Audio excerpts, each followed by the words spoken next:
Cuenta la leyenda que en el siglo I, justo después de la muerte de Jesús, un barco lleno de refugiados de Tierra Santa llegó al sur de Francia.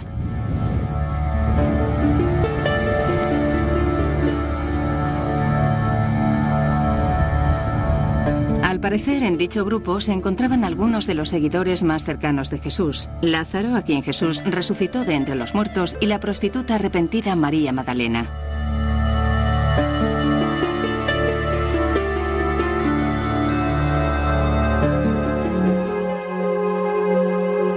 Pero, ¿qué ocurriría si les dijéramos que ahí no acaba la historia?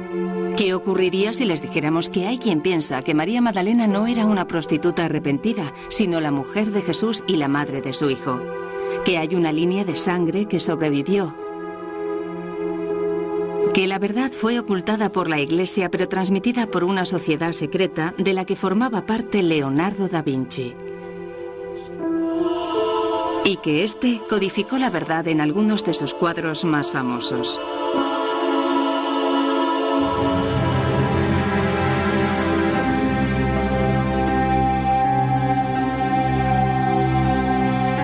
Comprendiendo el Código da Vinci, la historia completa.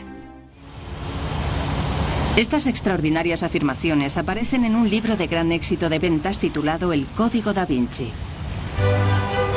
Una novela de misterio que comienza con un asesinato en el Louvre, el famoso museo francés. Desde su presentación, el libro ha capturado la imaginación de millones de personas por todo el mundo y también ha hecho ganar mucho dinero. En el Louvre, algunos operadores turísticos con iniciativa ofrecen hasta 7 visitas guiadas en torno a Da Vinci. Cuando estamos ante la Virgen de las Rocas de Da Vinci, no paran de hacernos preguntas sobre los códigos secretos del cuadro. Utilizamos el libro para acercar su arte al gran público.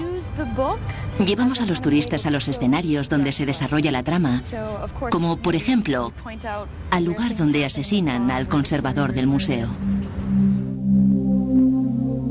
En la novela aparece un cadáver cerca de la Gioconda de Da Vinci y junto a él un desconcertante mensaje cifrado. Un mensaje que se aclarará a lo largo de la historia. Hay una persecución por las calles de París y a medida que se desarrolla la trama, una serie de misteriosas pistas revelarán un sorprendente secreto histórico: la verdadera identidad de María Magdalena.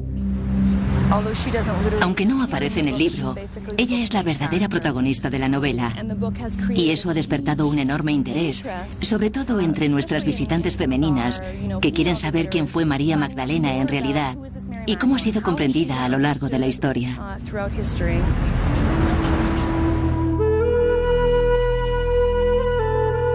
Según la novela, María Magdalena, popularmente conocida como la prostituta arrepentida, es la persona más importante del ministerio de Jesús, y también su mujer y madre de su hijo. El libro es evidentemente ficción. Sin embargo, el autor, en una nota introductoria muy controvertida, afirma que muchos de los datos históricos de la trama son verdaderos. ¿Será cierto? Se han escrito muchos libros en torno a esta teoría. Lo más interesante es que se trata de libros de historia que las librerías no consiguen vender.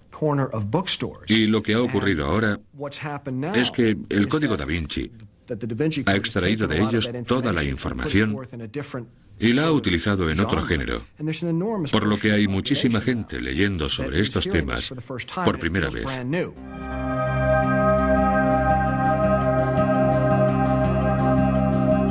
Los críticos dicen que las afirmaciones históricas hechas por el autor son desde cuestionables a descabelladas.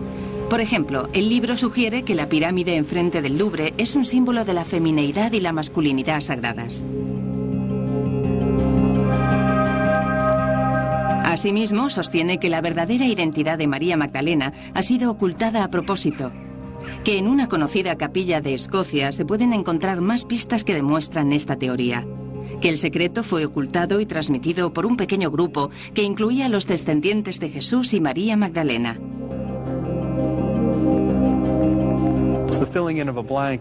No tenemos pruebas que lo demuestren. Se pueden sugerir todo tipo de cosas cuando no se dispone de pruebas. No hay ni una sola prueba que lo demuestre.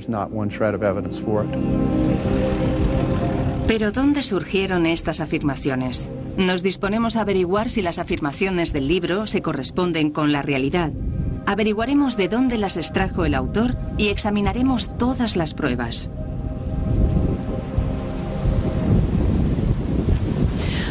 Nuestra investigación nos ha llevado al sur de Francia, a Inglaterra, a Italia, a Jerusalén y a Escocia. Hemos descubierto que no todas las afirmaciones del libro son verdaderas y que algunas de esas afirmaciones ya se habían hecho con anterioridad. Pero hay algunas verdades sorprendentes detrás de la historia de Jesús, de María Magdalena y de Leonardo da Vinci.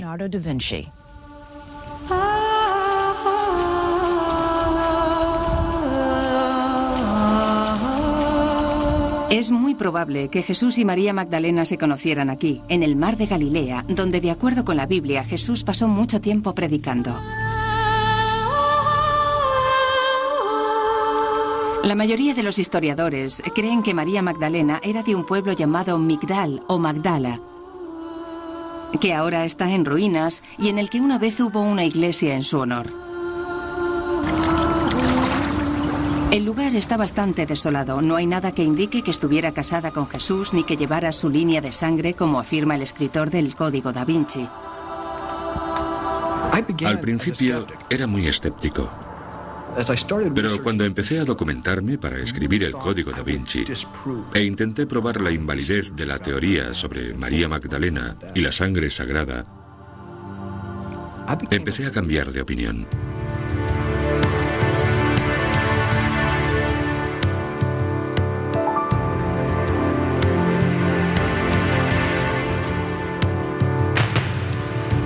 Durante siglos, María Magdalena ha sido representada como una prostituta. Su pelo largo se convirtió en una marca simbolizando la vanidad que, según la leyenda, fue la causa de todos sus problemas.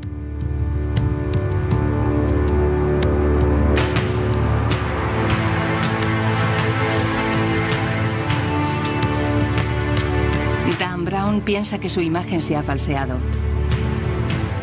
En ninguna parte de la Biblia se dice que María Magdalena fuera prostituta.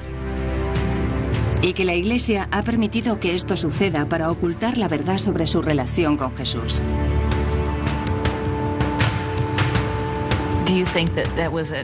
¿Cree que de alguna manera intentaron marginarla y ponerla en entredicho?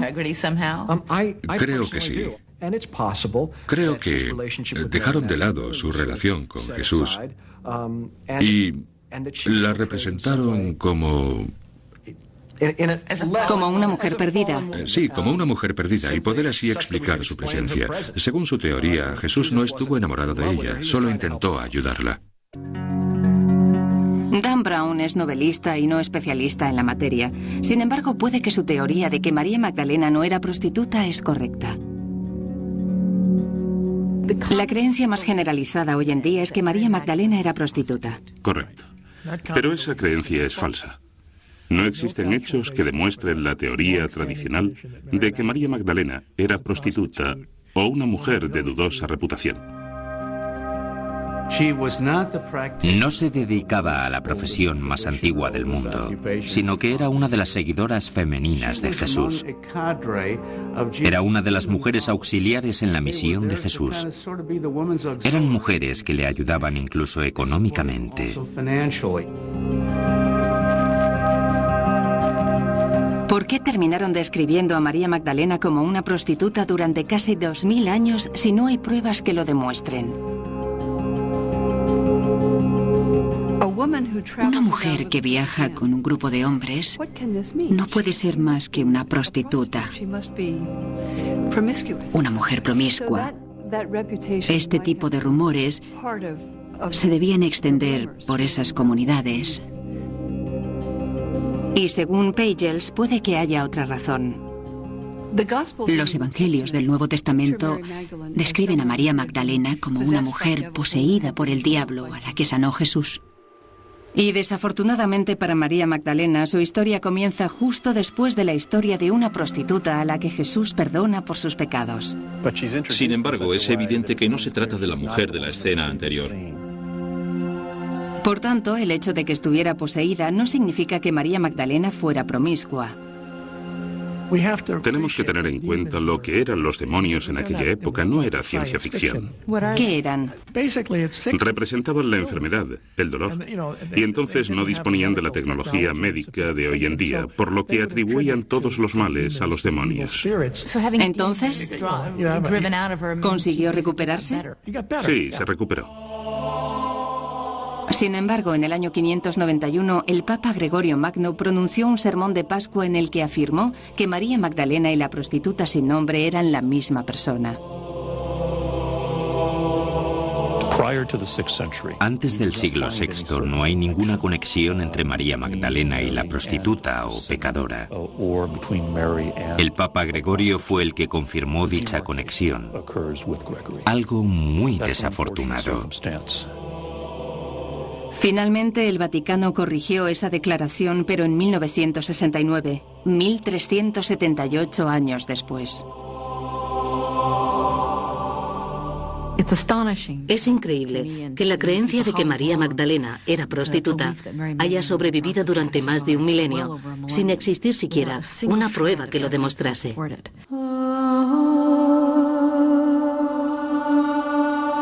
Según los expertos con los que hablamos, lo peor de todo es que con ello se ha eclipsado información relevante de la Biblia sobre María Magdalena. María Magdalena es una de las santas más importantes de la historia de la Iglesia. Es quizás la seguidora de Jesús de la que más se habla en los Evangelios del Nuevo Testamento. Hay 8 listas de las mujeres que viajaban con Jesús, y en 7 de ellas, María Magdalena es la primera que se menciona. Según la Biblia, estaba a los pies de la cruz al lado de su madre cuando Jesús murió, mientras casi todos los seguidores masculinos de Jesús estaban escondidos. María Magdalena era la discípula más cercana a Jesús. El padre McBrien piensa que María Magdalena fue uno de los principales apóstoles de Jesús. De haber sido hombre, hubiera sido su apóstol clave. Según el Nuevo Testamento, cuando Jesús resucitó de entre los muertos, se le apareció a María Magdalena primero. Fue la primera testigo, incluso antes que Pedro, lo que indica que fue su apóstol. ¿Pero estaba casada con Jesús?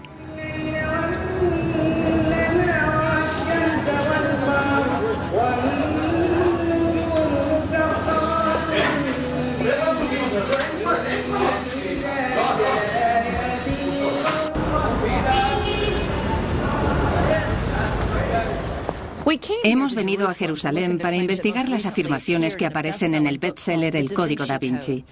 Según el libro, hay leyendas e historias de hace siglos que dicen que Jesús y María Magdalena eran marido y mujer y que incluso tuvieron un hijo. No es un tema fácil de abordar, entre otras cosas, porque hay muy poca información sobre lo que ocurrió aquí en el siglo I. Y hay interpretaciones muy diversas de los expertos en el tema. Sin embargo, nos hemos propuesto descubrir realmente lo que la Biblia cristiana cuenta sobre Jesús y María Magdalena.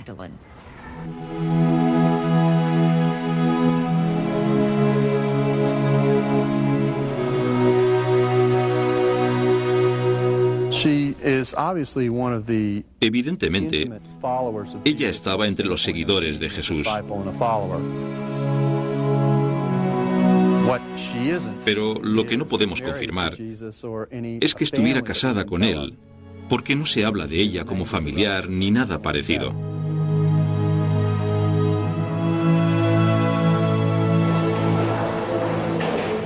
Preguntamos a los obispos de la Conferencia Católica Estadounidense sobre el matrimonio de Jesús.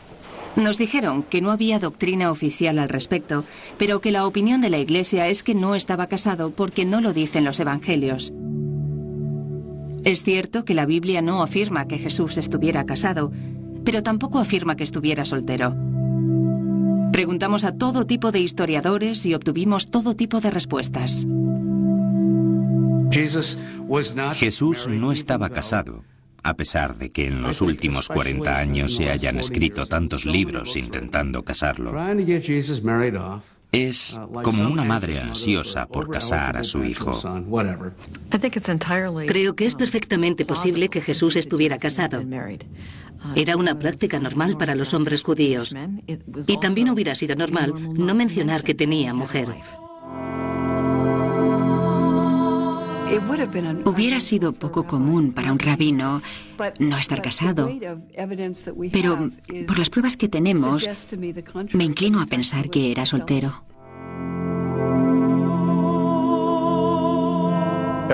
Según la tradición cristiana, Jesús era soltero. ¿Hay algún tipo de prueba en la Biblia que indique que Jesús estaba casado o soltero? No. Ni casado ni soltero.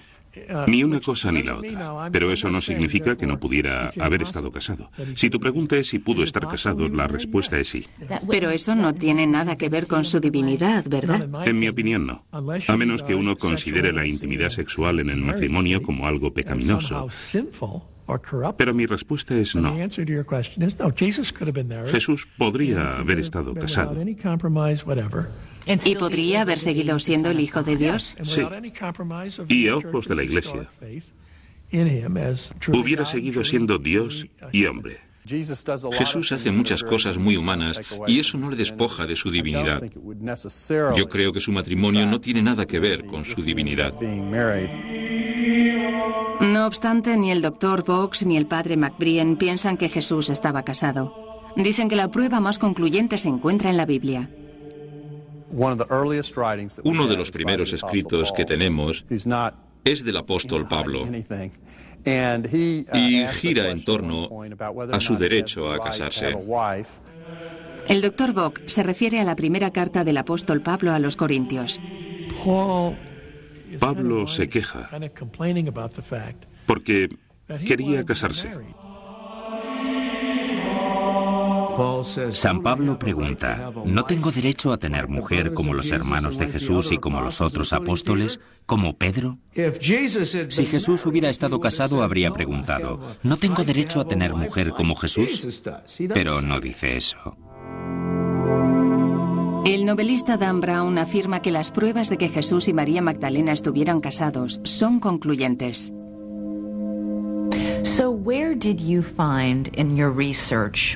¿Qué le hace pensar que estuvieron casados? En aquella época, se hubiera mencionado la soltería de un joven judío. Hubiera sido prácticamente un pecado. En el judaísmo del siglo I no hubiera podido estar soltero. Lo normal era casarse. Ni siquiera tenían una palabra en su vocabulario para hombre soltero. Margaret Starbird es la autora de algunos de los libros en que Dan Brown se basó para escribir el Código da Vinci, pero no es experta bíblica ni teóloga.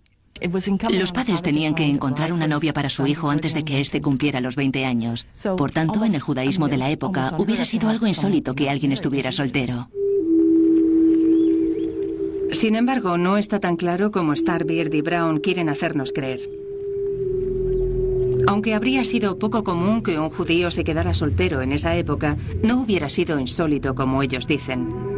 Los manuscritos del Mar Muerto encontrados en estas cuevas del desierto de Jerusalén lo demuestran. Hablan de una comunidad de hombres jóvenes, judíos, que habían dedicado sus vidas a Dios. Y los manuscritos parecen decirnos que todos eran solteros y ascetas. La cuestión del matrimonio de Jesús es muy interesante. Hubiera sido muy extraño que un hombre judío no se casara. Pero, por otra parte, tenemos datos de San Juan Bautista, discípulo de Jesús. ¿Vivía este en el desierto? ¿Estaba casado? Hay una teoría que dice que quienes escribieron los manuscritos del Mar Muerto, los ascetas esenios, influenciaron a San Juan Bautista. Algunos de los esenios de Qumran eran solteros y, al parecer, tuvieron cierta influencia sobre San Juan Bautista, Jesús y San Pablo. Por tanto, ¿por qué no pudo Jesús ser asceta también? Sin embargo, Starbird habla de otras pruebas del Nuevo Testamento. Así que usted dice que aunque la Biblia no afirma abiertamente que Jesús estaba casado, es algo que está cifrado en mensajes. Sí. Según Starbird, hay que saber dónde encontrar estos mensajes. En primer lugar, en la historia del Evangelio sobre una mujer llamada María que unge los pies de Jesús con aceite y los seca con su pelo.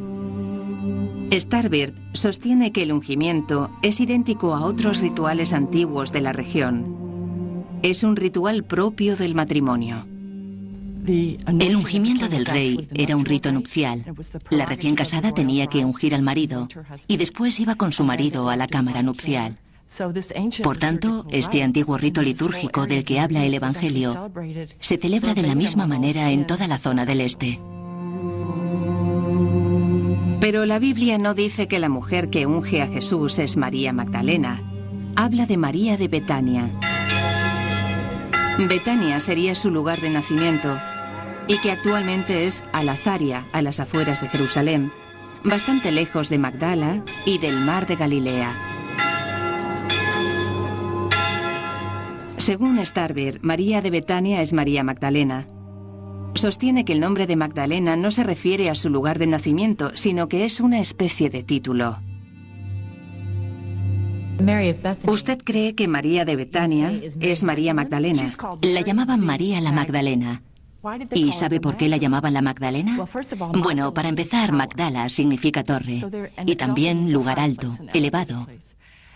Era como decir Catalina la Grande. Con este apelativo la llamaban la Grande o la Elevada. Por lo tanto, creo que esta mujer no era de una localidad llamada Magdala. ¿Por qué está tan segura? Porque la localidad de Magdala no se llamaba así en la época de Jesús. Sin embargo, cuando preguntamos sobre ello a los arqueólogos israelíes, lo contradijeron. Nos dijeron que la localidad de Magdala existió en el siglo I, en la época de María y Jesús. No obstante, Margaret Starbird comentó algo muy misterioso.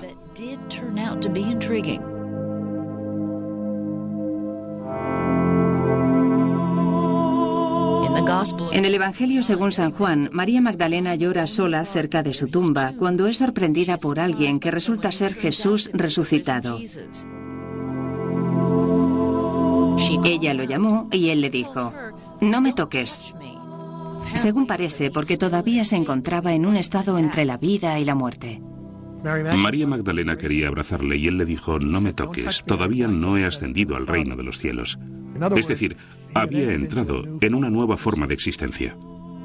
Esta escena ha sido representada una y otra vez por artistas occidentales bajo el título de Nole mi tangere, que significa no me toques. Pero las versiones más antiguas de los evangelios escritos en griego dicen algo diferente. En la versión griega dice no te aferres a mí, un verbo que denota mucha más intimidad, es decir, ella le está abrazando y él le está diciendo no te aferres a mí. Y ese tipo de abrazo hubiera sido poco común de no tratarse de un matrimonio, ¿verdad? Sí, porque existían muchos tabúes sobre las mujeres que tocaban a hombres que no eran sus maridos. Por eso fue un escándalo. Pero Darrell Bock afirma que eso no indica que Jesús y María Magdalena estuvieran casados. Simplemente representa su devoción hacia él, sin importarle lo que la gente pudiera pensar de ella. La mayoría de expertos con los que hablamos están de acuerdo con Darrell Bock. Pero hay quien piensa que la escena del jardín sugiere una relación íntima entre María Magdalena y Jesús. No era devoción. Quería abrazarle. Y no hay nada malo en ello. De hecho, si alguien encontrara pruebas concluyentes de que Jesús estaba casado, se demostraría que su mujer hubiera sido María Magdalena. ¿Está seguro? Sí.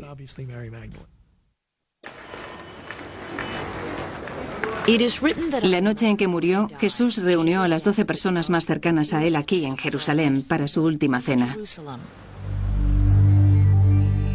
Siglos después, Leonardo da Vinci pintaría esta escena como nadie lo había hecho antes. Un cuadro dramático que mostraba a Cristo en la tarde de su ejecución, revelando que uno de sus discípulos lo traicionaría. Pero ¿ocultó Leonardo en este cuadro un mensaje que ha pasado desapercibido a lo largo de los años? Pistas sobre una relación con una mujer a la que la historia ha tachado de prostituta, María Magdalena. Me empecé a interesar por María Magdalena y Leonardo da Vinci hace 15 años, cuando un profesor mío empezó la clase enseñándonos una diapositiva de la Última Cena, un cuadro que yo creía entender bastante bien, y nos habló de una omisión bastante evidente, la ausencia del cáliz de Cristo. Se rumorea que el cáliz que, según la Biblia, Jesús utilizó esa noche es el Santo Grial, la reliquia perdida que, al parecer, está escondida en Europa desde hace siglos. Por alguna razón, Leonardo da Vinci había omitido deliberadamente el cáliz donde los discípulos supuestamente bebían vino. Entonces no hay cáliz. No hay cáliz. Mi profesor creía que el Santo Grial sí estaba en la Última Cena de Leonardo da Vinci. Nos dijo que si mirábamos a la derecha de Jesús, veríamos el Santo Grial, que en realidad era María Magdalena.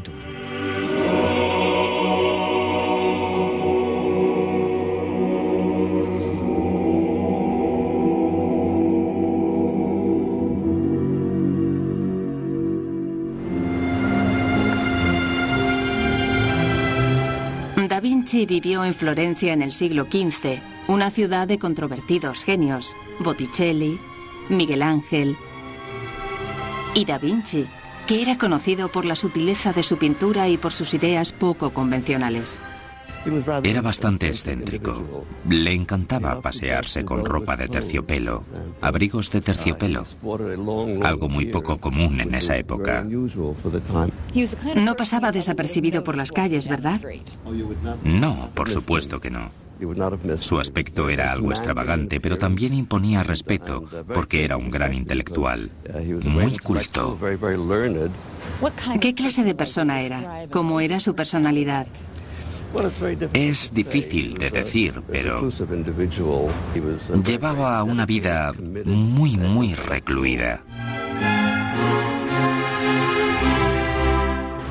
Era un intelectual muy comprometido, pero desafortunadamente no sabemos demasiado sobre su vida porque en su época no se escribió mucho sobre él.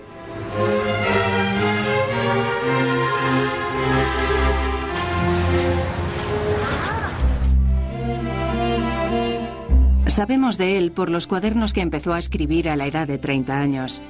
Existen miles de páginas cubiertas con sus escritos, planos, observaciones, descripciones y cálculos.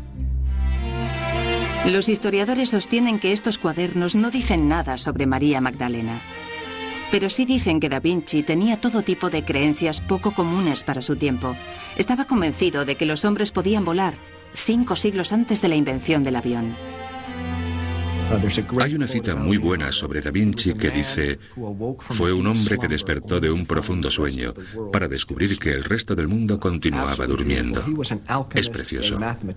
Fue un alquimista, un matemático, un arquitecto, un inventor, un hombre muy avanzado para su época.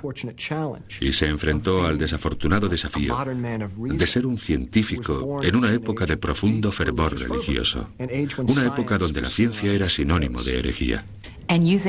¿Y cree que era el tipo de hombre que ocultaría información en sus cuadros? Por supuesto, porque vivía en una época en la que esa información no se podía airear. No se podía hablar de temas contrarios a la Iglesia. Dan Brown cree que Da Vinci escondió en su arte lo que no escribió en sus cuadernos y que utilizó su sutil estilo para transmitir sus verdaderas creencias. Cuando miro la Gioconda, veo una perfecta fusión de un hombre y una mujer. Y eso era lo que él quería transmitir. ¿Qué quiere decir? ¿Por qué dice eso? Porque es una imagen muy andrógina. No está claro que sea una mujer. Leonardo da Vinci era un artista lo suficientemente habilidoso como para erradicar, si hubiera querido, cualquier rasgo distintivo de la sexualidad del sujeto, o más bien del género del sujeto. Cuanto más aprendo de da Vinci, más percibo que es el tipo de hombre que nos contaría esta historia de una manera muy reservada. En 1495, Leonardo da Vinci empezó a pintar la Última Cena en el refectorio de la iglesia de Santa María de la Gracia, en Milán. ¿Qué me puede decir de la Última Cena? Hay una teoría que afirma que la figura que está junto a Jesús, que se parece a San Juan, es en realidad María Magdalena. La persona sentada junto a él es una mujer y no un hombre, y si se tratara de un hombre sería un hombre muy afeminado. San Juan siempre aparece con un aspecto muy afeminado. ¿Por qué? Porque es joven. Un joven imberbe.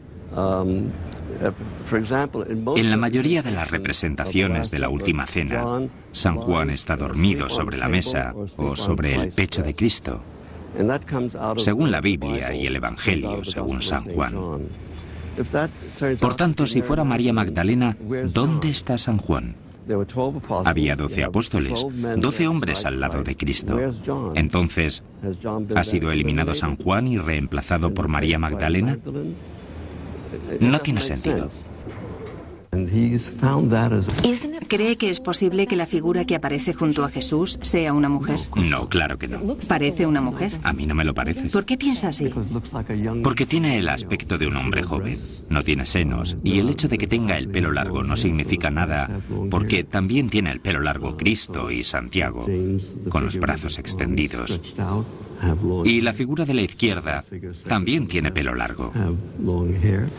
Sin embargo, las caras de las otras figuras sí son masculinas, pero la de San Juan es muy afeminada. En la mayoría de las representaciones de la Última Cena en Florencia, aparece como un hombre muy joven. Si lo miras detenidamente, está claro que se trata de una mujer. Entonces, ¿por qué muchos historiadores de arte descartan totalmente esta posibilidad? Porque creo que vemos lo que nos han enseñado a ver. Y también ve relevancia en la disposición de sus cuerpos en forma de V. Sí, claro. Los cuadros son simbólicos por naturaleza. La V era el símbolo de la femineidad mucho antes de la época de Da Vinci. Y en el cuadro simboliza el útero, lo femenino. Tan solo un destacado historiador nos dijo que creía desde hacía mucho tiempo que la figura que aparece junto a Jesús era una mujer. En 1979 yo dije lo mismo. De hecho, es uno de los expertos en Da Vinci más destacados del mundo. Estamos ante una copia de la Última Cena. Pedretti cree que la obra de uno de los mejores expertos en el tema puede demostrar que la figura es una mujer. Y justo debajo hace un retrato femenino del apóstol San Juan. El estudiante terminó haciendo un retrato basado en la figura que está sentada junto a Jesús en la Última Cena de Da Vinci. Esto es lo que hemos visto antes. El mismo tipo de pelo, un pelo rizado, muy bonito. Está claro que no se trata de un hombre.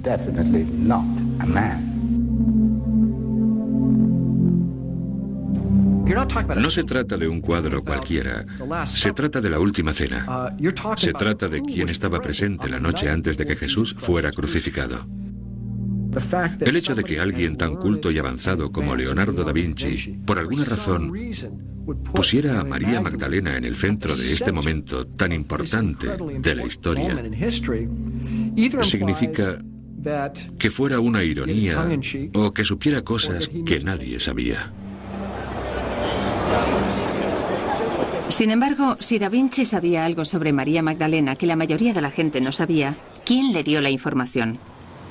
El Código Da Vinci sugiere que perteneció a una sociedad secreta que transmitió esta peligrosa información de generación en generación.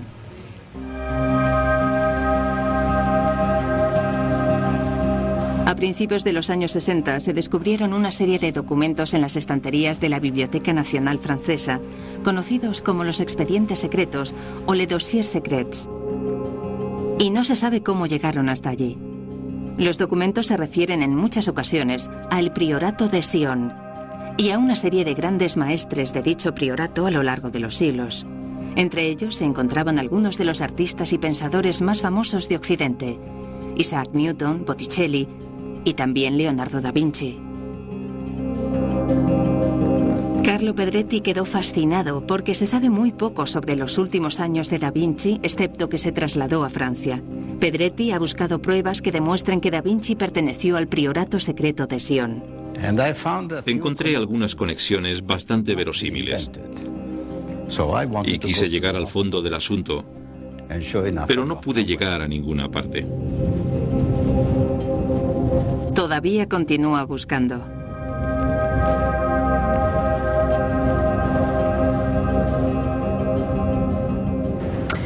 Si da Vinci formó parte de una sociedad secreta que tenía información sobre María Magdalena y Jesús, ¿qué tipo de sociedad era y dónde consiguió la información?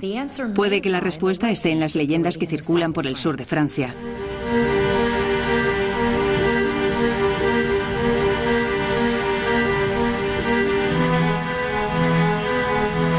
El Código da Vinci es un libro de ficción donde se produce un asesinato aquí, en el Louvre, el museo de arte más famoso de París. Encuentran un cadáver cerca de la obra maestra de Leonardo da Vinci, la Gioconda. Una tensa persecución de noche por las calles de París. El asesinato podría estar relacionado con una sociedad secreta que podría destruir a la Iglesia Católica. Y Leonardo da Vinci formaba parte de un misterioso grupo llamado el Priorato de Sion, que conocía el secreto y lo transmitió a unos cuantos generación tras generación. En la novela, las pistas están escondidas en París, Londres e incluso en un santuario de Escocia, la Capilla de Roslin. ¿El secreto? Que Jesús estaba casado con María Magdalena, que le dio un hijo y que trajo a ese hijo aquí, al sur de Francia, tras la crucifixión. De acuerdo con esta teoría, los descendientes de Jesús se casaron con los merovingios, los primeros reyes franceses. El autor del libro sugiere que la línea de sangre de Jesús y María corre por las venas de ciertas familias europeas de la actualidad. En su libro dice que Leonardo da Vinci formó parte de una sociedad secreta que sabía que María Magdalena era la esposa de Jesús, ¿verdad? Cierto. Y que María Magdalena pudo haber engendrado un hijo, comenzando así una línea de sangre. Correcto. ¿De dónde sacó esa idea? ¿Qué le llevó a apoyar esa teoría?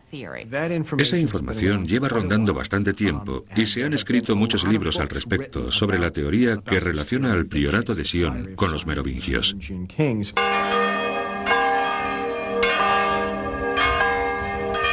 Decidimos examinar las fuentes y los libros de los que Brown nos había hablado y descubrimos que no hay pruebas de ningún hijo o de ninguna línea de sangre por ninguna parte. Pero sí existen leyendas que confirman algunas ideas encontradas en la novela de Brown, que dicen que María Magdalena huyó a Jerusalén tras la crucifixión de Jesús y terminó en Provenza, al sur de Francia.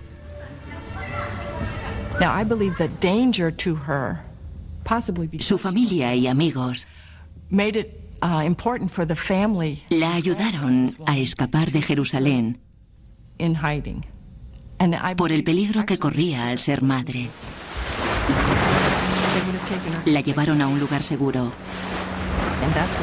Y ahí comienzan las leyendas que dicen que llegó en barco a la costa de Francia, trayendo consigo el Santo Grial.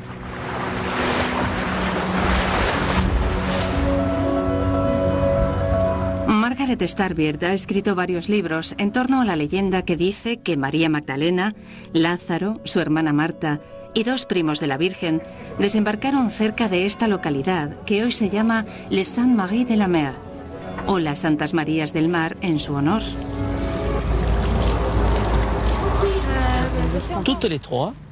3 primos de la Virgen María.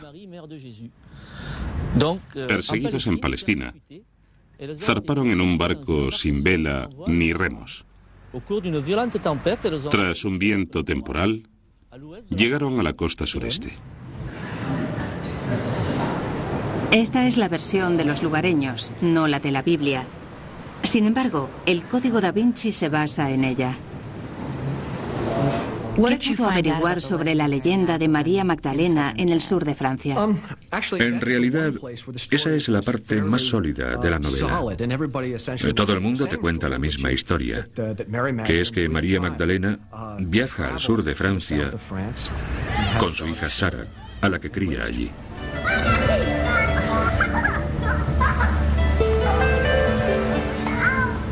Nadie pudo confirmarnos esto en Les Saintes-Maries-de-la-Mer.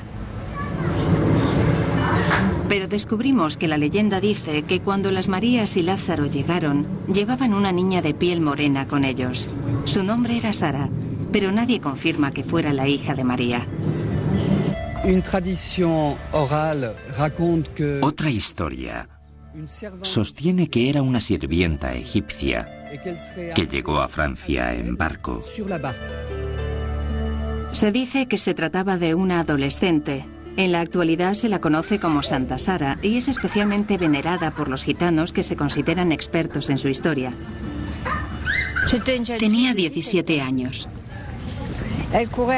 y solía cabalgar por esta zona, salvando las vidas de todos los niños enfermos. Incluso los gitanos no creen que se tratara de la hija de María Magdalena ni de Jesús. Eso es un sacrilegio. Y no se deben decir ese tipo de cosas sobre Jesús. Jesús nunca estuvo casado con nadie. Y Santa Sara era egipcia.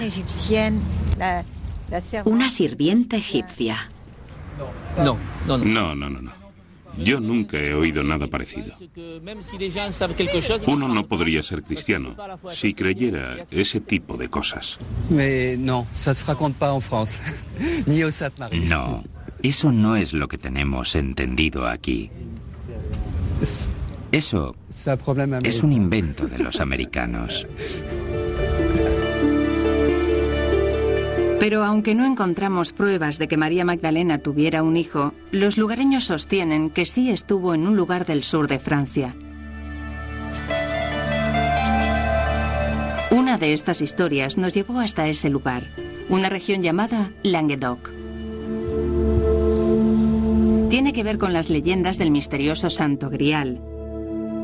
El Grial se ha asociado con el cáliz que Jesús utilizó en la última cena y que después se utilizaría en la cruz para recoger las gotas de su sangre. Lo sacaron clandestinamente de Tierra Santa y lo escondieron en Europa durante siglos. La teoría que vinimos aquí a investigar dice que el recipiente que llevaba la sangre de Jesús se escondió en Francia, pero no era un cáliz. Las primeras leyendas dicen que María Magdalena trajo el Santo Grial a Francia. Todas las leyendas e historias sobre los caballeros con armaduras relucientes que recorrían Europa en busca del Santo Grial sostienen que María Magdalena trajo a Francia el recipiente sagrado que una vez llevó la sangre de Cristo. ¿Está diciendo que el Santo Grial es en realidad...? Creo que el recipiente sagrado que una vez llevó la sangre de Cristo fue María Magdalena. Ella fue el recipiente de su propia familia. ¿Piensa que el Santo Grial es María Magdalena? Sí. ¿Dónde surgió esta idea? Todo lo que se ha dicho y escrito está basado en mi trabajo. Henry Lincoln es un escritor cuyos libros son una de las fuentes principales de la historia del Código Da Vinci. La hipótesis que hemos presentado es que María Magdalena, la esposa de Jesús, cuando vino a Francia trajo consigo el Santo Grial, que era en realidad su útero. Era la sangre de Jesús. ¿Eso es lo que cree? Ni lo creo ni lo dejo de creer. Simplemente es una hipótesis. En 1980, Lincoln y 2 colegas más escribieron un libro en el que reconstruyeron todas las historias en torno a María Magdalena y también otras leyendas francesas.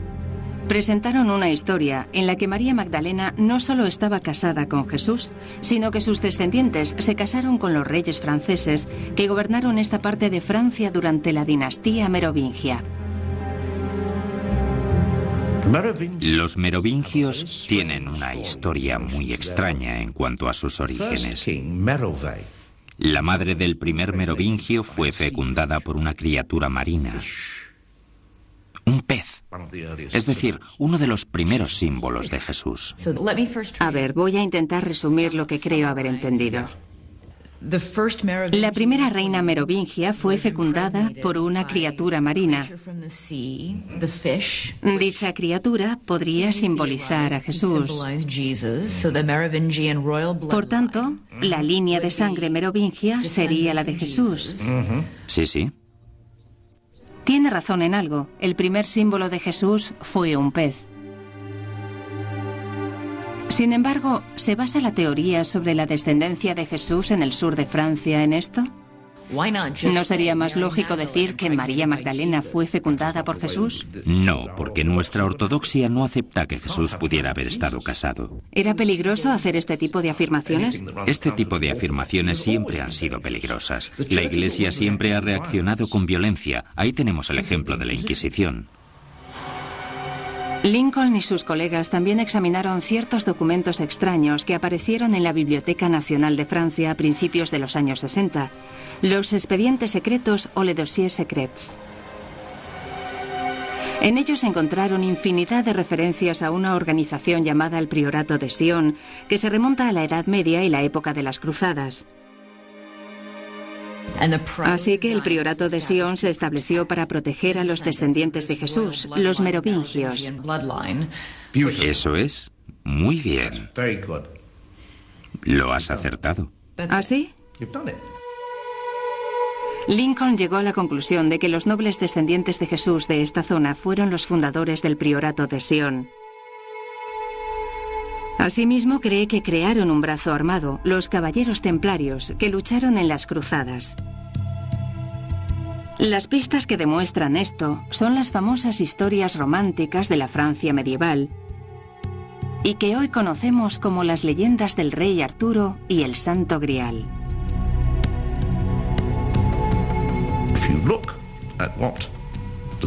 Los Caballeros Templarios son descritos como los guardianes del Santo Grial. Y además, son también los protectores de la familia real.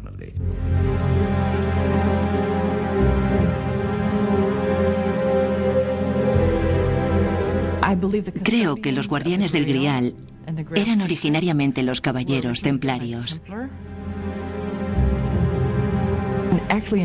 De hecho, la historia medieval de Parsifal cuenta que estos caballeros templarios eran los guardianes de la familia del Grial. Pero no dice quién era la familia del Grial. En unos minutos, ¿quiénes fueron los caballeros templarios? ¿Guardaban un poderoso secreto?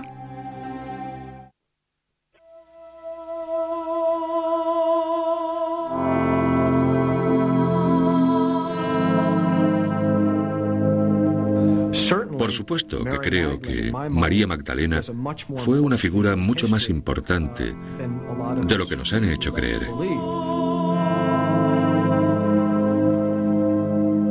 Y el Santo Grial es una metáfora de ella misma. En primer lugar, porque hasta ahora no se podía hablar de estos temas abiertamente. Era muy arriesgado. Y por eso se tenían que utilizar metáforas.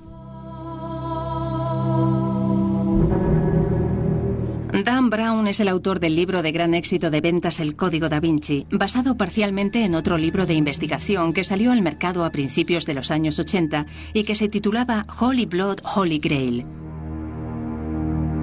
Fue un libro muy controvertido porque, entre otras cosas, especulaba con que Jesús y María Magdalena estaban casados, tenían un hijo Y con el secreto de la descendencia de Jesús protegido durante siglos por una sociedad secreta cuyo brazo militar eran los Caballeros Templarios.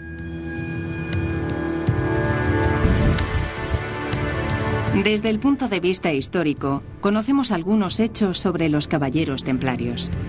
Para empezar, fueron una verdadera orden de caballeros durante las cruzadas.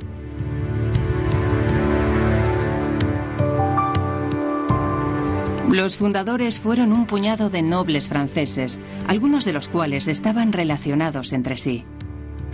Los caballeros templarios eran una orden de monjes guerreros.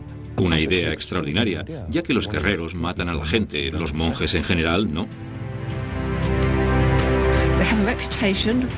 Tenían la esperanza, cuando se convirtieran en mártires, de que sus pecados fueran perdonados y de ir directamente al reino de los cielos.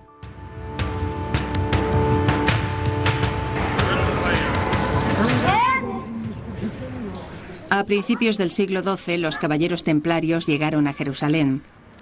Al principio eran solo 9, pero al poco tiempo aumentaron en número y se convirtieron en un grupo muy adinerado y poderoso. Incluso el Papa les concedió privilegios especiales. Se alojaron alrededor y debajo del cuartel general cristiano, construido en un lugar que fue un templo judío siglos antes, en tiempos de Jesús. Se rumoreaba que los templarios habían encontrado algo debajo de las estructuras, en una zona subterránea conocida como los establos de Salomón. Se decía que habían encontrado y llevado a Francia una especie de tesoro. La teoría es que esos documentos eran contrarios a la historia de Cristo, divulgada por la Iglesia. Los caballeros templarios se extendieron durante 200 años hasta que fueron acusados por el rey Felipe de Francia de herejía. Fueron torturados y ejecutados por la policía del Vaticano. La Inquisición.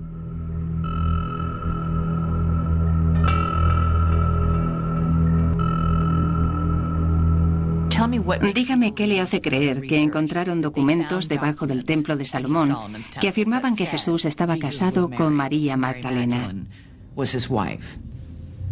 No encuentro otra explicación para que estos caballeros se hicieran tan poderosos de repente y después fueran tratados por el Vaticano de esa manera tan brutal. La Iglesia intentó desesperadamente hacerse con los documentos que ellos habían encontrado. Otros expertos que han pasado años estudiando a los caballeros templarios piensan que esta teoría es ridícula. Umberto Eco ha escrito varios libros relacionados con el tema, entre los que se encuentra El nombre de la rosa. Tiene una habitación entera en su casa a la que llama la Biblioteca de las Teorías Equivocadas. ¿Es cierto que los caballeros templarios encontraron algo debajo del antiguo templo de Salomón de Jerusalén que era tan valioso que... Dinero. ¿Encontraron dinero? Dinero. ¿No eran documentos que utilizaron para hacer chantaje? No tenemos pruebas que lo demuestren, pero sí que sabemos que hicieron mucho dinero. De hecho, los templarios llegaron a tener tanto dinero que se convirtieron en los banqueros de Europa. Muchos expertos piensan que acabaron con los templarios no porque tuvieran un secreto que amenazara al Vaticano, sino por la avaricia del rey Felipe de Francia. En 2 siglos se hicieron enormemente ricos. Y esa riqueza llamó la atención de Felipe el Hermoso de Francia. A principios del siglo XIV ya había atacado a los judíos y a los lombardos por su dinero. Y en 1307 se propuso hacer lo mismo con los templarios. Felipe el Hermoso de Francia tenía muy buenos motivos. Tenía deudas y necesitaba dinero desesperadamente. Al parecer, debía mucho dinero a los templarios. En 1307, el rey Felipe les acusó de cargos increíbles y grotescos.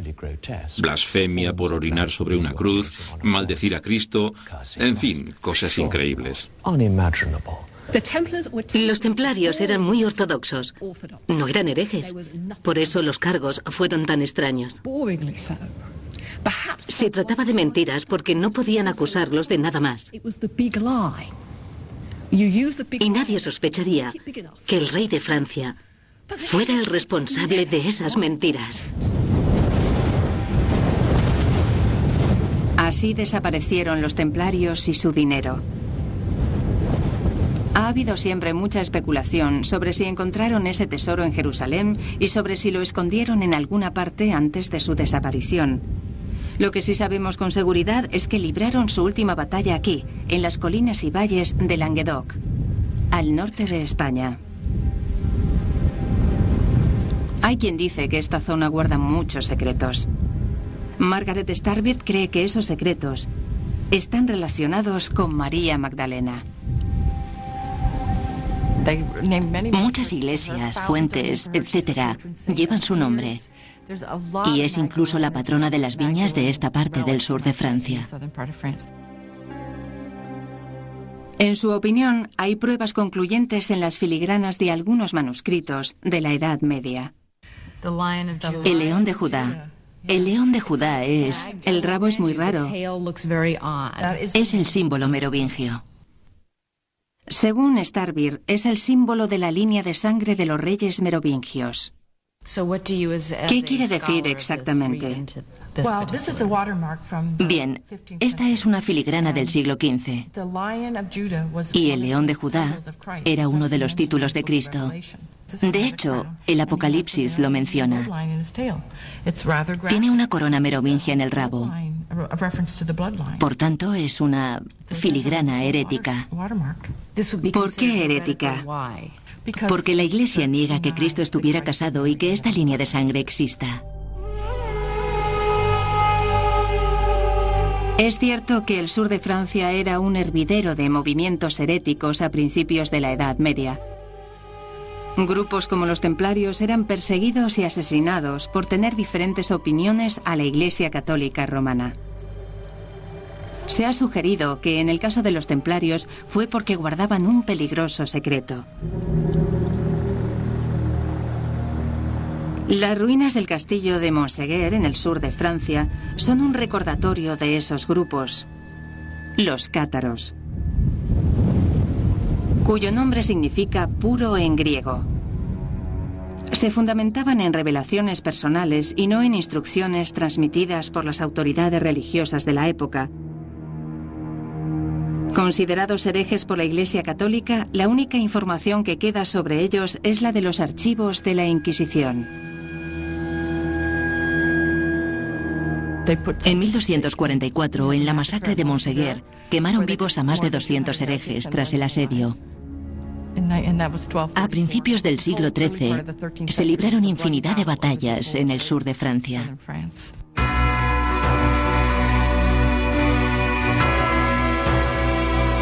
Los cátaros libraron una última batalla, pero al final fueron quemados en la hoguera en Montségur. Margaret Starbirt cree que fue consecuencia de una creencia secreta sobre María Magdalena. Los historiadores expertos en ese periodo no están de acuerdo con esto. Me temo que ocurrió justamente lo contrario. Los cátaros acusaban a las mujeres de ser demonios porque tenían niños. Según sus propios escritos, creían en dos principios.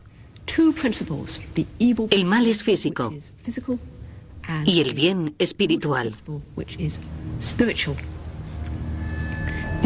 Por tanto, pensaban que todo lo físico, todo lo relacionado con el cuerpo, era maligno. Así las mujeres representaban el mal en la teología cátara, porque eran las que perpetuaban la vida y continuaban capturando espíritus y cuerpos malignos. La verdad de sus creencias desapareció con ellos.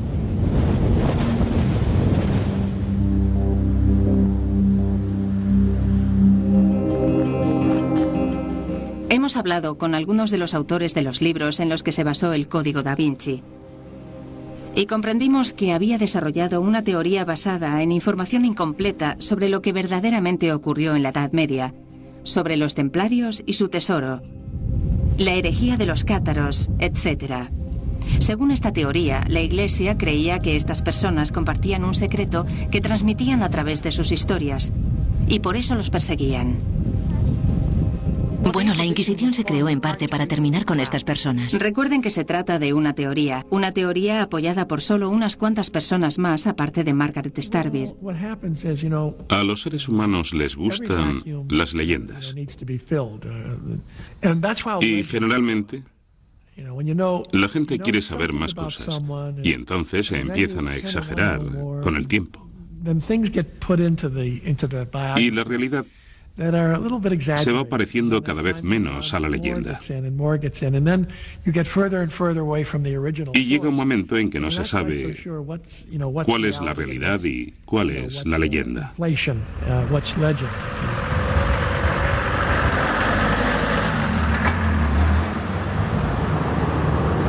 Esta región fue el escenario de una serie de extraños y misteriosos eventos a finales del año 1800. Un sacerdote pobre llamado Padre Berenguer Saunier se hizo cargo de la derruida iglesia de la Magdalena en un lugar llamado René de Château. Al parecer, el Padre Saunier estaba reparando el altar cuando encontró una especie de tesoro. Al igual que los caballeros templarios y los cátaros, se hizo rico.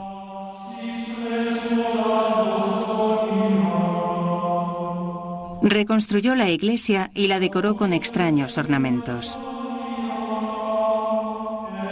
Y se convirtió en un hombre muy poderoso. Mucha gente famosa vino a visitarle, como Emma Calvé, una conocida cantante de ópera francesa. También Claude Debussy, el compositor francés.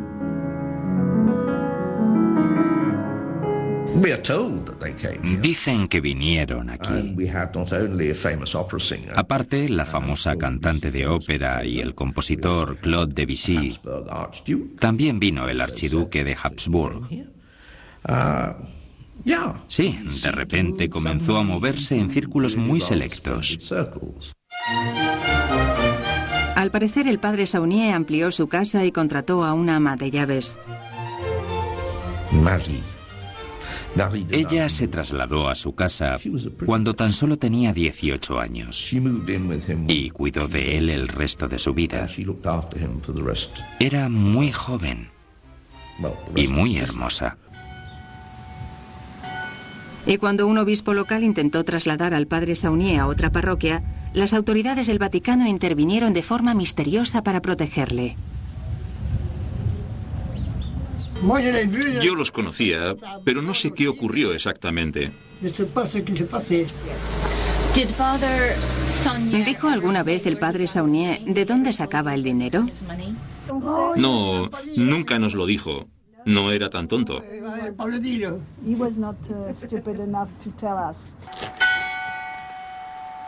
Evidentemente, se dice que el Padre Saunier tuvo algo que ver con el tesoro secreto que los templarios trajeron de Jerusalén durante las cruzadas. Un secreto sobre Jesús, María Magdalena y su descendencia. Otra versión de la historia es que cuando el Padre Saunier murió, dejó su fortuna a su ama de llaves y confidente Marie. Y algunos años después, cuando el gobierno francés pidió explicaciones sobre la procedencia de esa fortuna, Marie las quemó. Ya sé que nadie lo sabe, pero ¿cree que uno de esos documentos fue lo que le hizo tan rico de repente? Estaban escritos en latín antiguo y estoy seguro de que encontró información muy importante. ¿Cree que esos documentos tenían algo que ver con María Magdalena? Creo que sí. Creo que esos documentos tenían que ver con María Magdalena. Y aunque no hay pruebas que lo demuestren, yo lo veo muy claro. Al parecer, Brown está más convencido que el hombre que popularizó la teoría. ¿Usted cree que el Padre Saunier encontró los pergaminos secretos bajo el altar? Por supuesto que no. ¿Qué cree que pasó entonces? No creo ni dejo de creer nada. Ni sé ni dejo de saber. Entonces, ¿no sabe? No, no sé. ¿Hay alguna parte de la historia verdadera? No lo sé. Mucha gente piensa que lo sabe. Leen lo que yo he escrito y creen que lo saben. No se dan cuenta de que siempre escribo esas historias en condicional. Y siempre empiezo con "se dice".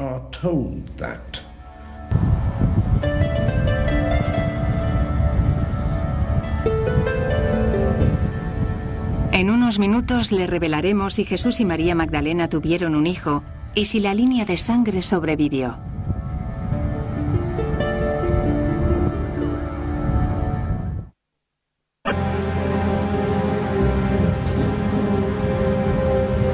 Hemos venido al sur de Francia para investigar algunas afirmaciones que se hacen en la polémica novela de El Código da Vinci, como que María Magdalena y Jesús tuvieron descendientes que se casarían con los primeros reyes cristianos de la zona, los merovingios, y que sus descendientes se emparentaron con familias de la nobleza que terminarían dispersándose por toda Europa, y que esas familias formaron una sociedad secreta conocida como el Priorato de Sion, y crearon la orden medieval de los templarios como su ala militar, y que entre los miembros del priorato se encontraban algunos de los pensadores más importantes de la historia de Europa en calidad de grandes maestres de su misteriosa organización. ¿Pero existió realmente el Priorato de Sion? Entrevistamos a un gran número de historiadores y escritores y muchos de ellos se refirieron a este priorato como una mera invención. No creo que lleguemos a saberlo nunca. No hay manera de saberlo. De ellos se ha dicho desde que son pura invención hasta que se trata de una poderosa sociedad secreta que aún existe en Europa. La idea de que el priorato existe tiene su mayor fundamento en aquellos extraños documentos de los que hemos hablado y que están guardados en la Biblioteca Nacional Francesa, los expedientes secretos. Nadie los había visto nunca hasta que aparecieron en 1966. Contenían varios árboles de familia que tenían sus raíces en la nobleza francesa, así como referencias a una sociedad secreta, el priorato, con maestres como Leonardo da Vinci, cuya misión era proteger algún secreto desconocido.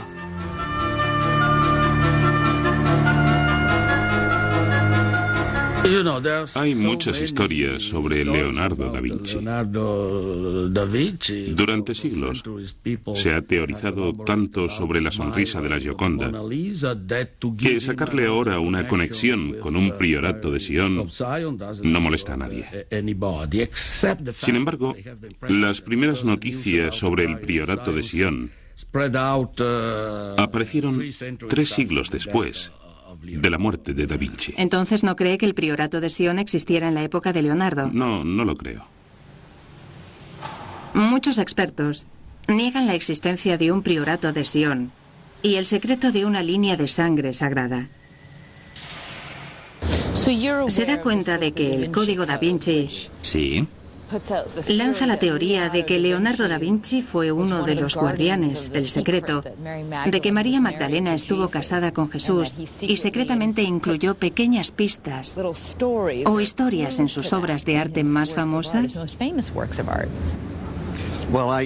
Bueno, yo no sé lo que pensó o dejó de pensar, porque no hay pruebas que lo demuestren.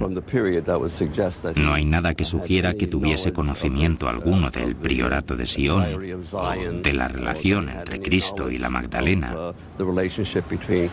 ni de que transmitiese estos conocimientos en forma de códigos en sus pinturas.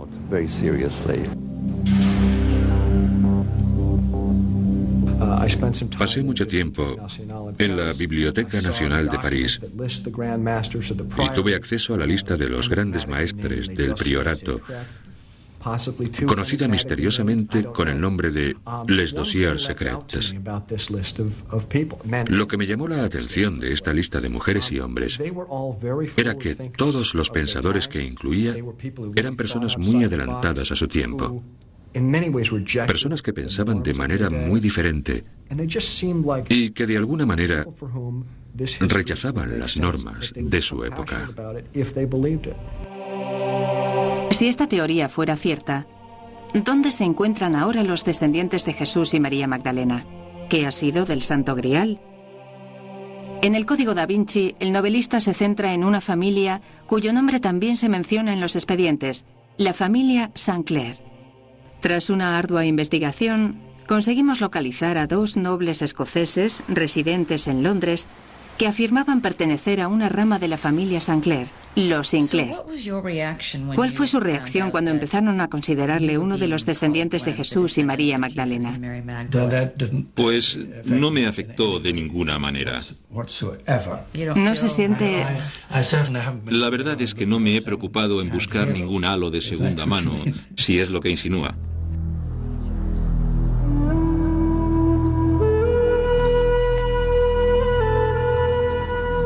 Un antepasado de los Sinclair, William Sinclair, construyó una famosa iglesia, la Capilla de Roslin, en Escocia, que también aparece en el libro de Dan Brown como un lugar repleto de pistas sobre un poderoso secreto, el de la importancia de María Magdalena.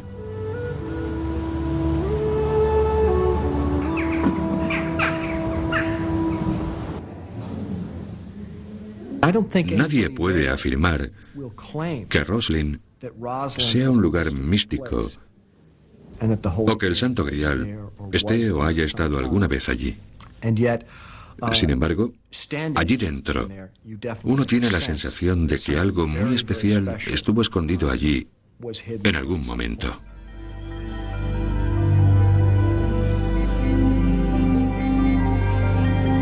A menudo se hace referencia a Roslin como la capilla del Grial que aparece en las leyendas del rey Arturo. Es una capilla repleta de motivos arquitectónicos con forma de cáliz.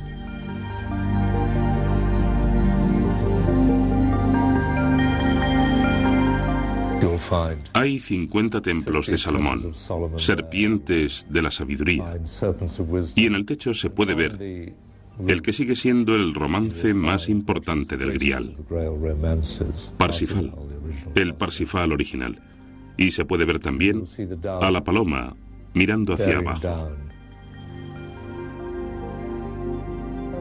Andrew, primo de Niven Sinclair, sostiene que el cuidado del Grial es una tradición de la familia Sinclair. Siempre han sido los guardianes de estos tesoros sagrados, especialmente del Santo Grial. Y cuando hablamos de la teoría a los Sinclair, su familia se emparentó con los descendientes de Jesús, ¿verdad? Sí, pero cuando llegó a mí la sangre ya estaba muy diluida. Niven Sinclair cree que en la capilla de su antepasado se pueden encontrar pistas sobre una relación especial entre Jesús y María Magdalena, sobre la importancia de esta en la Iglesia y su significado sagrado. Usted ha dicho que en la capilla de Roslin está representada María Magdalena. Sí. ¿Cómo está representada? Aparece representada en el techo, donde está la estrella de 5 puntas de Venus, que enfatiza de nuevo el lado femenino. Entonces, ¿hay una representación de María Magdalena o se trata solo de una estrella de 5 puntas? Se trata de una estrella de 5 puntas. Entonces, ¿no es la figura de una mujer? No, no es la figura de una mujer. Los dos Sinclair coinciden en que la Iglesia trató de marginar a María Magdalena. Sin embargo, Andrew Sinclair se muestra escéptico ante la idea de no ser descendiente de Jesús y María Magdalena. No hay pruebas que demuestren la descendencia de María Magdalena y Jesús. Llegados a este punto, pensamos que habíamos desenmarañado las leyendas en torno a María Magdalena en Europa y que habíamos dado con pruebas fascinantes, aunque débiles. Sin embargo, todavía nos quedaba un lugar por visitar.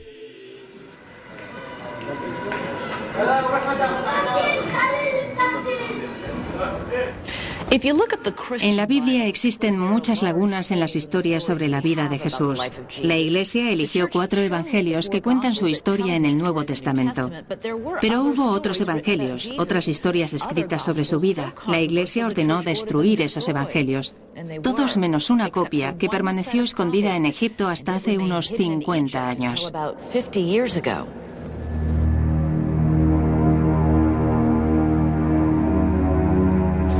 Durante muchos años, la Iglesia intentó conseguir y destruir los manuscritos de Nag Hammadi, que cuentan una historia alternativa sobre Jesús y María Magdalena. Los historiadores creen que estos documentos fueron escondidos por un monje de un monasterio cercano a finales del siglo IV. Por esas mismas fechas, el obispo de Alejandría ordenó su destrucción. Los historiadores creen que si la Iglesia se esforzó tanto por destruir esa información, es porque se trataría de algo verdaderamente explosivo. Se trata del Evangelio según Tomás, el Evangelio de la Verdad y el Evangelio según Felipe. En otro lugar se encontró un fragmento de otro llamado el Evangelio según María Magdalena. También se los conoce como evangelios gnósticos. Los grupos que los escribieron, al parecer, tenían un conocimiento especial sobre Jesús. ¿Pero decían estos textos que Jesús y María Magdalena estuvieron casados?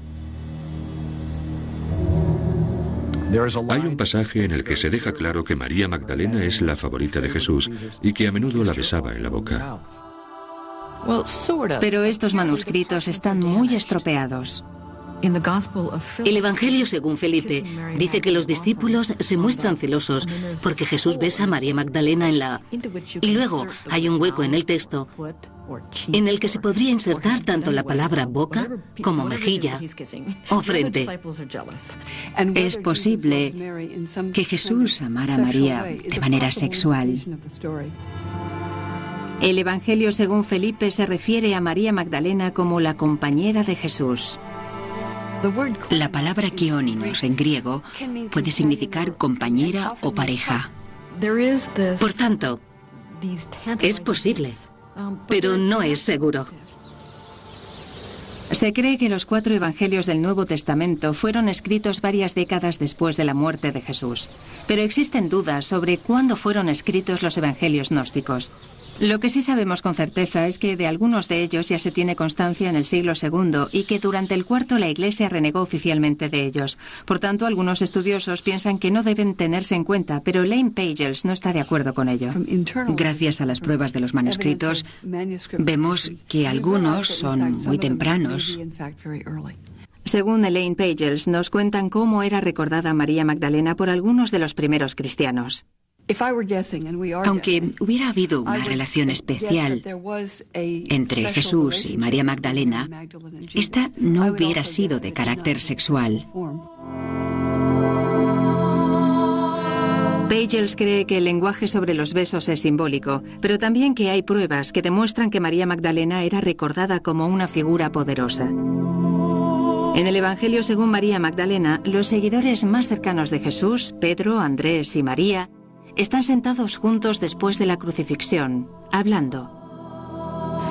Pedro le pide a María Magdalena que cuente a los discípulos cualquier cosa que el Salvador le hubiese contado y que ellos no supieran.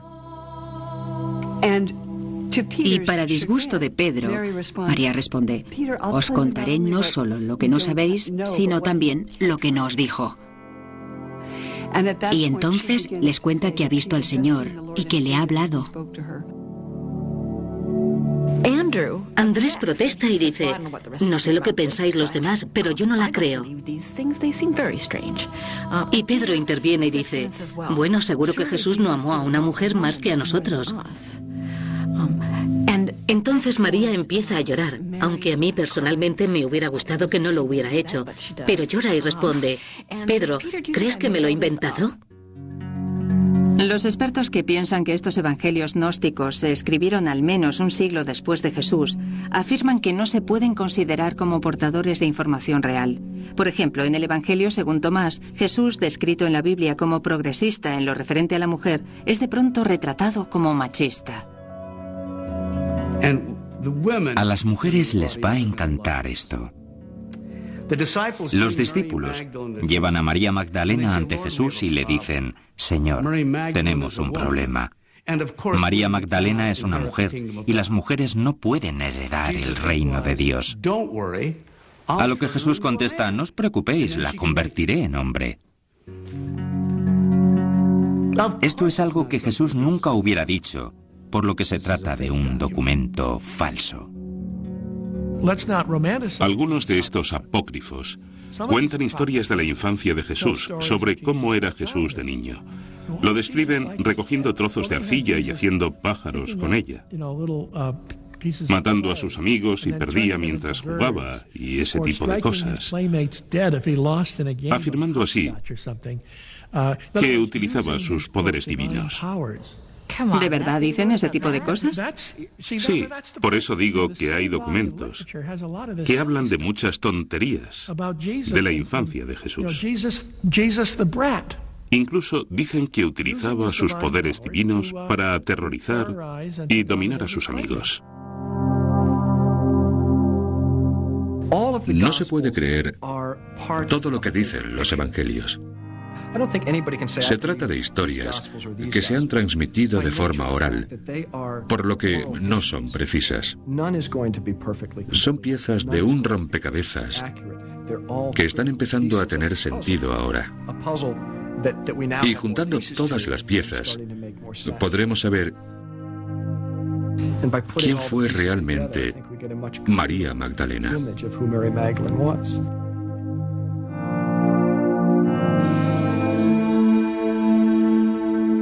En el Código da Vinci, María Magdalena es mucho más importante para Jesús de lo que nunca nos hubiéramos podido imaginar. La novela afirma incluso que fue su esposa. El autor se basa en unos documentos encontrados en Egipto alrededor de 1945, conocidos como Evangelios gnósticos. Hice un gran trabajo de investigación y me di cuenta de que muchos historiadores pensaban que había más información. Otras historias de Cristo y de su relación con María Magdalena. Pero la historia de la Biblia es una historia parcial, censurada. Y los evangelios gnósticos contendrían las partes que faltan. Como hemos dicho, creemos que Brown está en lo cierto al afirmar que la Iglesia censuró algunos escritos. Destacados expertos afirman que en los primeros siglos del cristianismo había muchos grupos que se autoproclamaban cristianos, pero con puntos de vista radicalmente diferentes. Sabemos que en las primeras comunidades se escribieron muchos más que 4 evangelios. Se dice que la Iglesia prohibió los llamados evangelios o escritos religiosos de los grupos que no se adherían a lo que ellos consideraban doctrina ortodoxa. 350 años después de la muerte de Jesús, convertirse en cristiano, sin contar con las doctrinas de la Iglesia y el credo, podía verse como un crimen. Al igual que hoy, durante los primeros siglos del cristianismo, la religión y la política estaban íntimamente ligadas, y los que ostentaban el poder se valían de ello para imponer lo que creían era la voluntad de Dios. Libros como el Evangelio según María Magdalena y el Evangelio según Tomás y según Felipe fueron quemados y destruidos. Ninguno de los expertos que entrevistamos cree que la Iglesia censuró estos evangelios por contener el secreto del matrimonio de Jesús. La verdad es mucho más complicada. Se trata de un debate de doctrina teológica. Los líderes de la Iglesia censuraron deliberadamente ese material y han seguido censurando otras informaciones que, según ellos, no conviene difundir. Los gnósticos perdieron la batalla del cristianismo. Con los nuevos textos egipcios encontrados, hemos podido comprobar la diversidad del antiguo cristianismo.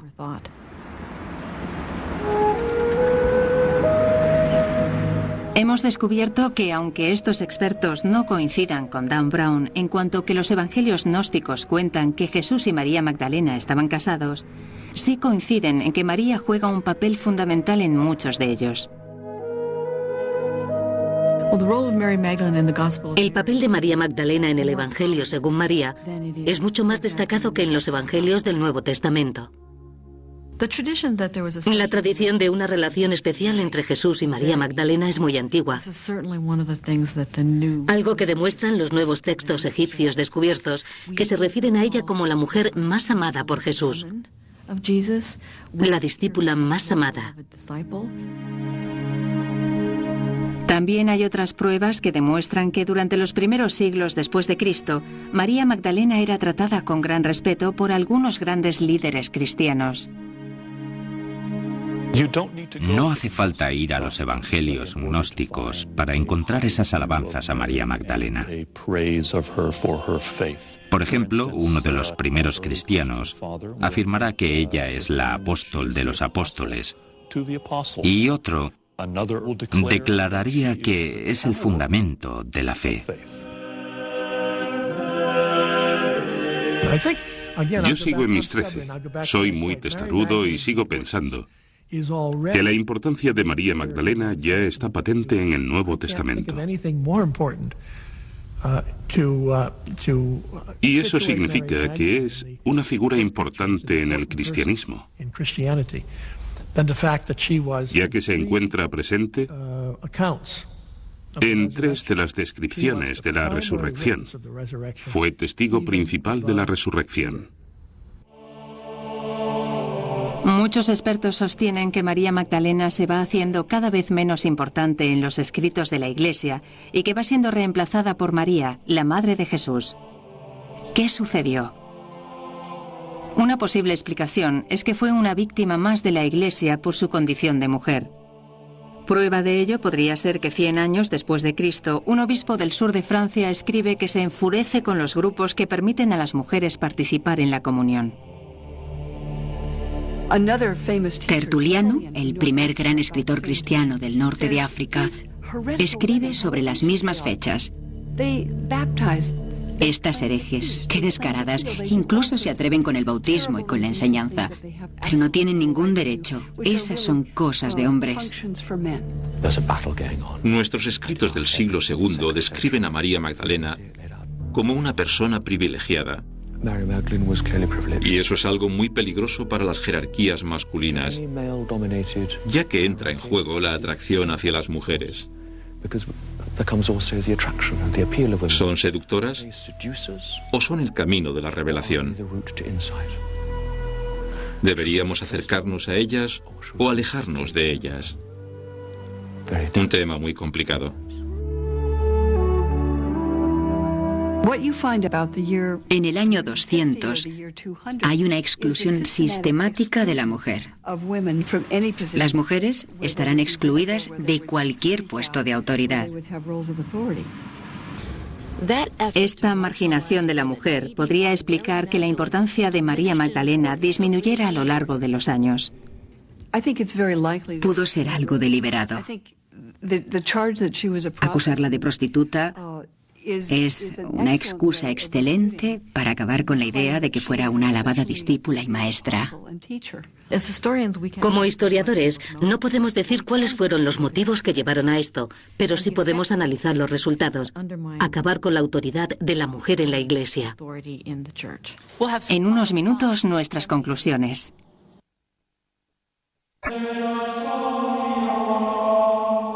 Los libros de historia han sido escritos por los ganadores, las sociedades o individuos que han conseguido sobrevivir o conquistar. En todos los cuadros y vidrieras aparece Jesús con su túnica blanca, su pelo largo, su barba y rodeado por 12 hombres. Así es como vemos a Jesús. Nuestra imagen de él hubiera sido muy diferente si apareciera con esposa e hijos. ¿Pero por qué? Esta cuestión está relacionada con la opinión que tiene la Iglesia sobre la sexualidad. El cristianismo ha tenido una actitud muy enfermiza hacia la sexualidad. Si existieran pruebas que demostraran que Jesús estaba casado y tenía familia, los principios de la Iglesia católica se desmoronarían, ya que a lo largo de los siglos ha predicado que la sexualidad no es algo demasiado bueno.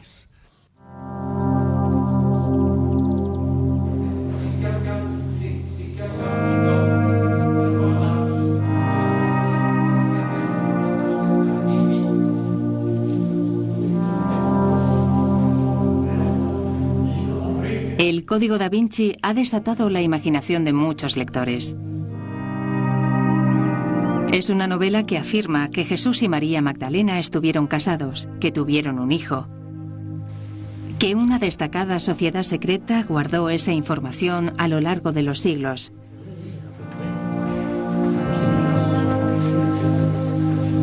que uno de sus grandes maestres fue Leonardo da Vinci y que éste ocultó pistas de esta teoría en sus obras de arte.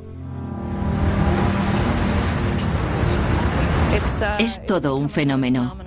Hay visitas guiadas que llevan a los turistas a los diferentes escenarios donde se desarrolla la historia. Haciendo uso de la literatura, el autor del Código da Vinci indaga en ciertos temas religiosos bastante espectaculares. El éxito del libro se basa en un desequilibrio de géneros.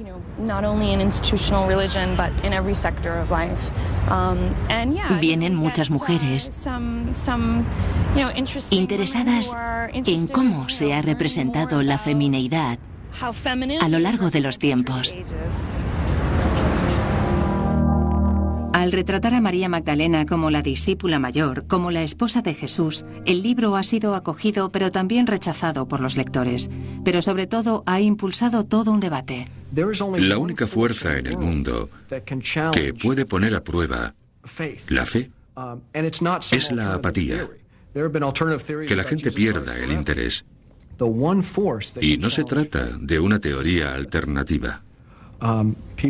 Estemos o no de acuerdo, es bueno que estemos debatiendo estos temas.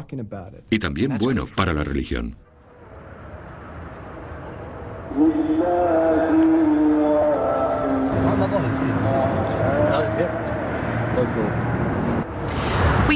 Comenzamos nuestra búsqueda de la verdad con una novela que afirma que Jesús estuvo casado con una mujer que supuestamente era prostituta. Sin embargo, no hemos encontrado pruebas concluyentes de que Jesús estuviera casado, ni de que tuviera un hijo. Tampoco hemos resuelto los misterios en torno al Santo Grial, pero hemos aprendido mucho sobre Jesús y la mujer que fue tan importante para él. Casados o no, se trata de una historia de amor porque hemos aprendido que María Magdalena estuvo mucho más cerca de Jesús de lo que pensábamos. ¿Por qué cree que su libro ha creado tanta polémica? Por los misterios de la espiritualidad, por el Santo Grial, por los orígenes de las religiones, ya que son temas muy profundos y muy interesantes. Y aunque uno esté o no de acuerdo con las teorías que existen, no podemos ignorarlas, como ha ocurrido durante muchos siglos. Si continuamos hablando de María Magdalena, Jesús y la sexualidad, nos olvidaremos de lo más importante, que es que hace 20 siglos tuvimos un gran líder religioso llamado Jesús de Nazaret, que acabó con los prejuicios culturales. Y entre sus discípulos y amigos más cercanos, había mujeres que no se limitaban a servir té y limpiar para los hombres, y que también eran verdaderas discípulas. María Magdalena fue la portavoz de Jesús y de su evangelio al mismo nivel que los hombres. A veces se nos presenta la religión como algo establecido e inalterable que se tiene que aceptar o rechazar. Pero estas tradiciones religiosas, entre las que se encuentra el cristianismo, son susceptibles de muchas interpretaciones y tenemos que asumir la responsabilidad que nos corresponde.